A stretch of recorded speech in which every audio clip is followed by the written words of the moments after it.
I was very shocked this morning to learn the Cardinal had died. I was with him only less than a week ago. He was in very good spirits. He was great fun, full of jokes and teasing and as well as wisdom. I knew he was going in for hip surgery, and with someone with a bad heart, that's always risky to be under general anaesthesia and risks of clots and all the rest. So it's not completely crazy that it's happened, but it was a shock. I think there are many sides to this man. He's probably the greatest churchman Australia has ever produced, certainly the biggest figure on the international stage that the Australian Church has ever produced. He's a man that made enormous contributions in education, to youth ministry, to justice and peace, to a number of areas that he had a particular commitment and interest in. He was a great defender and proponent of the gospel of Jesus Christ and the Catholic faith. And so if for nothing else, he should be remembered as a loyal servant of Christ and his church. I think precisely as a loyal servant of Jesus Christ and his church. He chose as his motto, "Be not afraid." These are the words of Christ that Christ spoke on a number of occasions to his disciples, and he wanted us to share in that courage and confidence that he had in divine providence, that God is always with us, and to entrust ourselves fully to him. So if we can learn anything from George Pell, I think it is that we should stand by the courage of our convictions, by our highest ideals, and give ourselves fully to those. I think he's going to stand as a very important figure in Catholic history, certainly in Australia, but even worldwide. For an Australian from a small country in terms of Catholic population to rise to being the third highest ranking person in the Catholic Church as the prefect of the Secretariat for the Economy, being one of the Pope's principal advisors on his Council of Advisors, being a member of several of the Vatican departments at different times. In so many different ways, he's given a lead internationally as well as here in Australia. In Australia, he was Archbishop of two dioceses, first of Melbourne and then of Sydney. That's only happened once in the history of our country. In so many different ways, he's a standout amongst church leaders from this country. Look, he's had a lot of adversity in his life, and you think of the constant criticism that he's received in some quarters for years and years and years, and then the false accusations that were made against him, and the conviction, and ultimately his vindication by the High Court of Australia, but in the meantime he had more than a year in prison. Most of us don't know the experience of being unjustly imprisoned, but we could expect it would embitter us. In his case, it seemed to make him, if anything, gentler and kinder and more forgiving.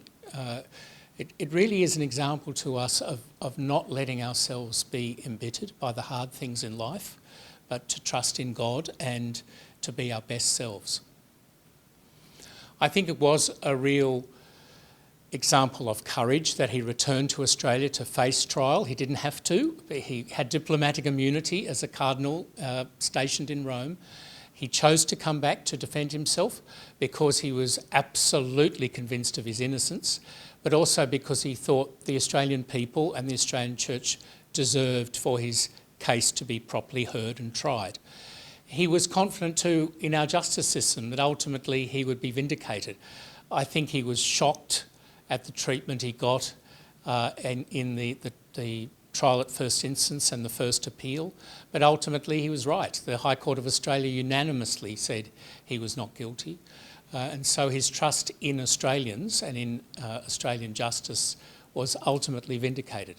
I think there's still unfinished business to look at how did that happen, and how can we have innocent people convicted in Australia. We've got to make sure that doesn't happen to anyone else.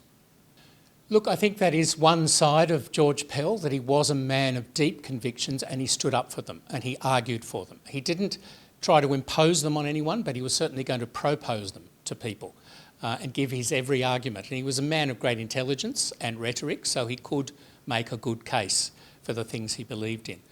But of course, many people didn't agree, and so that meant he was sometimes a controversial figure I think that if you're going to be a person of conviction and courageous about what you believe and public about what you believe, you've got to accept that there's going to be disagreement and some people aren't going to go with you.